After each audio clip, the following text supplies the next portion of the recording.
Oh, my very unprofessional rendition of the Diamond Sutra opera, part one. Buddha willing. Thus have I heard.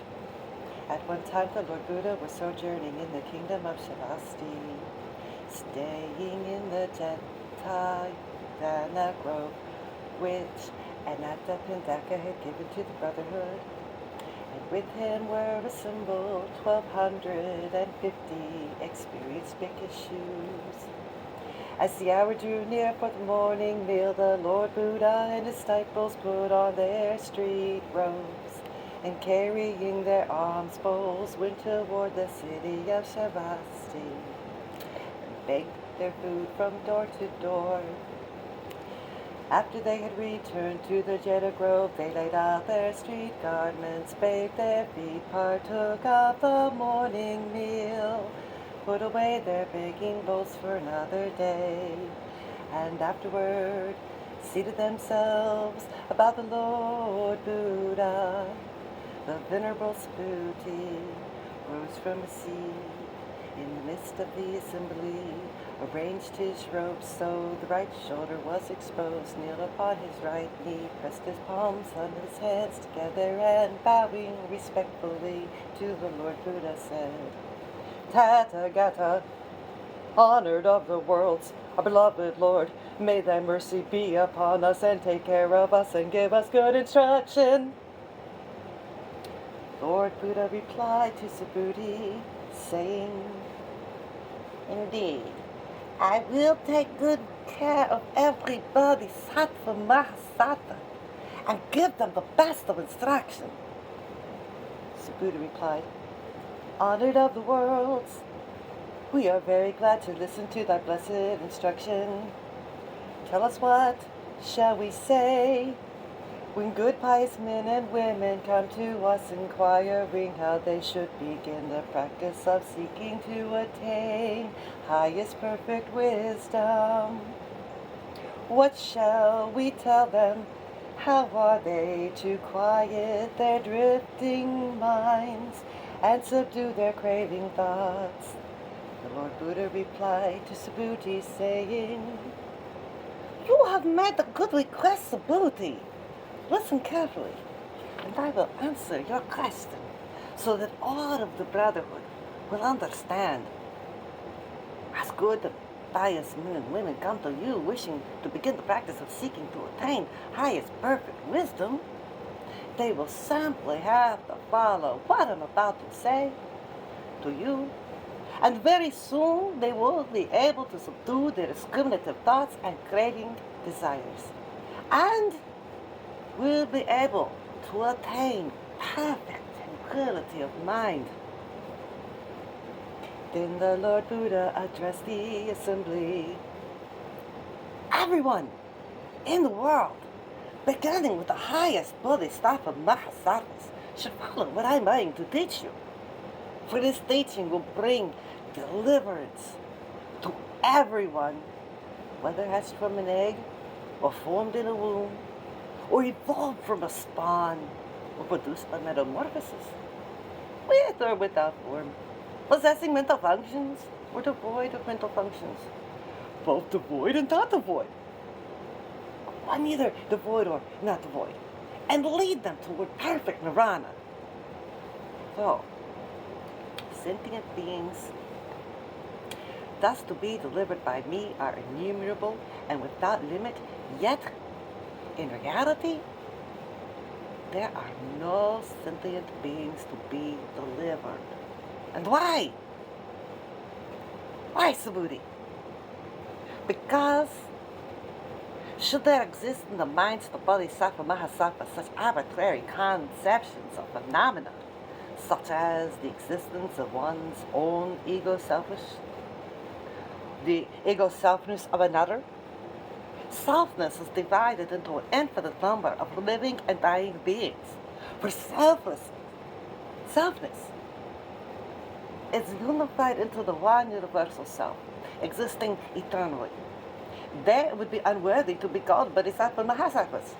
Moreover, Subhuti, The Bahasa Masahawa Shahada, in teaching the Dharma to others, should first be free themselves from all the craving thoughts, awakened by beautiful sights, pleasant sounds, sweet tastes, fragrances, soft tangibles, abstractive thoughts, in the practice of clarity. They should not be influenced in any way by this seductive phenomenon. And why? Because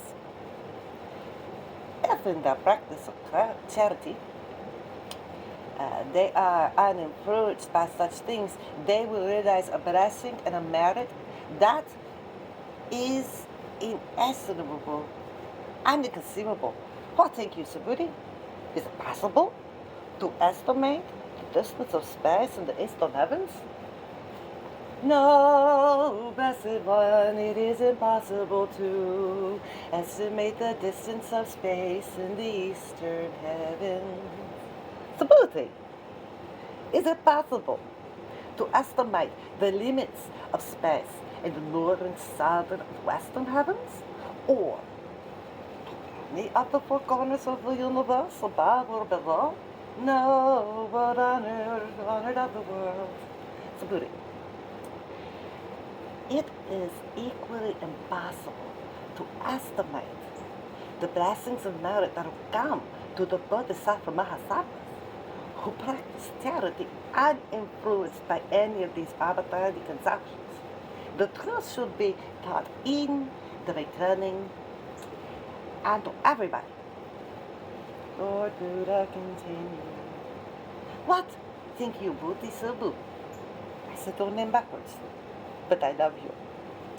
If a disciple should bestow as alms and abundance of 7 treasures, I'm about to break here. Buddhi, Subhuti, you must remember not to drink the wine before you ask me questions, okay? Okay. Now, what think you, Subhuti? If a disciple should bestow as alms an abundance of the 7 treasures, sufficient to fill the 3,000 great worlds, would he thereby acquire a considerable blessing and merit?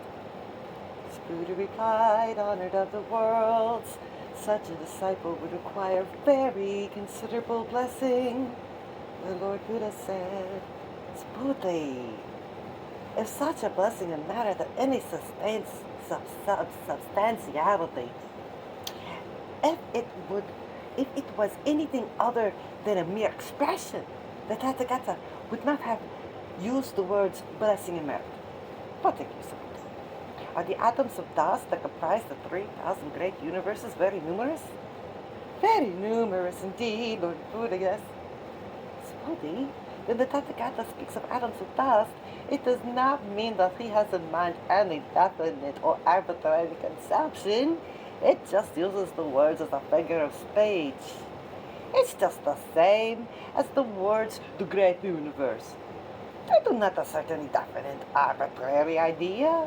He merely uses the words as words. Subhuti, if any good and pious disciple, man or woman, for the sake of charity, has been sacrificing his or her life for generation after generation, as many as the grains of sand in the 3,000 great universes, and another disciple, who, being simply studying and observing even one stanza of this scripture and explaining it to others, his blessing and merit will be far greater.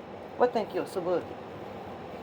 If a disciple bestowed in charity and abundance of the 7 treasures sufficient to fill the 3,000 great universes, would there accrue to that person considerable blessing and merit?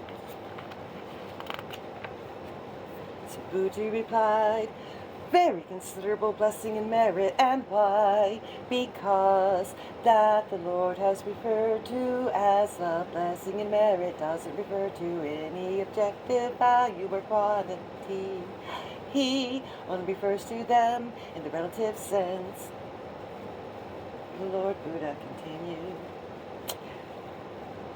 If there is another disciple who, after studying and observing even one single stanza of this scripture, explains its meaning to others, his blessing, his merit will be much greater. And why? Because from these explanations, Buddhists have obtained, Anatara, bring me some more wine, Subhuti. I have to say this wonderful, special word that means Samyak Sambodai. The Anatara Samyak Sambodai, a thing that shall be forgotten by the time of 2,000 years when the Ancient Mistress reads this out loud. And their teachings are based on this sacred scripture. But, Subhuti, as soon as I have spoken of these Buddhas and their dharmas, I must recall the words, for there are no Buddhas and no dharmas. Then the Lord Buddha continued, when a Bodhisattva Mahasattva begins the practice of attaining Anuttara Samyaka Sambodaya, he must give up also all clinging to arbitrary conceptions about phenomena. When engaged in thinking, he should definitely exclude all thoughts connected with the phenomena of sight, sound, taste, smell, touch, and all discriminations based upon them. Keeping his thinking independent of all such arbitrary conceptions as phenomena, the mind, disturbed by these discriminations of sense conceptions and the following arbitrary conceptions about them, and as the mind becomes disturbed, it falls into false imagination. Breaking character. It falls into false imaginations as to oneself and its relation to other selves. For that reason,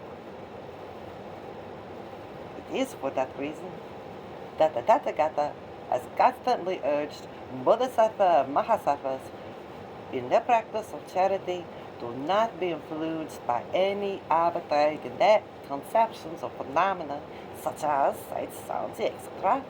The Bodhisattva Mahasattva should also bestow alms uninfluenced by the preconceived thoughts as to self and other selves for the sole purpose of benefiting sentient beings, always remembering that both the phenomena and sentient beings are to be considered as mere expressions.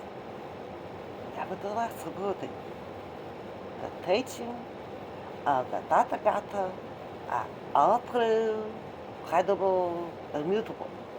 They're never extravagant or chimerical. The same is true for the attainments of the Tathagatas. They should be considered as neither realities nor as unrealities. Subhuti, if a Bodhisattva Mahasattva in practicing charity conceives within his mind any of these arbitrary conceptions, discriminating himself from other selves, he will be like a man walking in darkness and saying nothing. But if the Bodhisattva Mahasattva in his practice of charity has no arbitrary conceptions of the attainment of the blessing and merit which he will attain by such practice, he will be like a person of good eyes, seeing all things clearly as in the bright sunlight.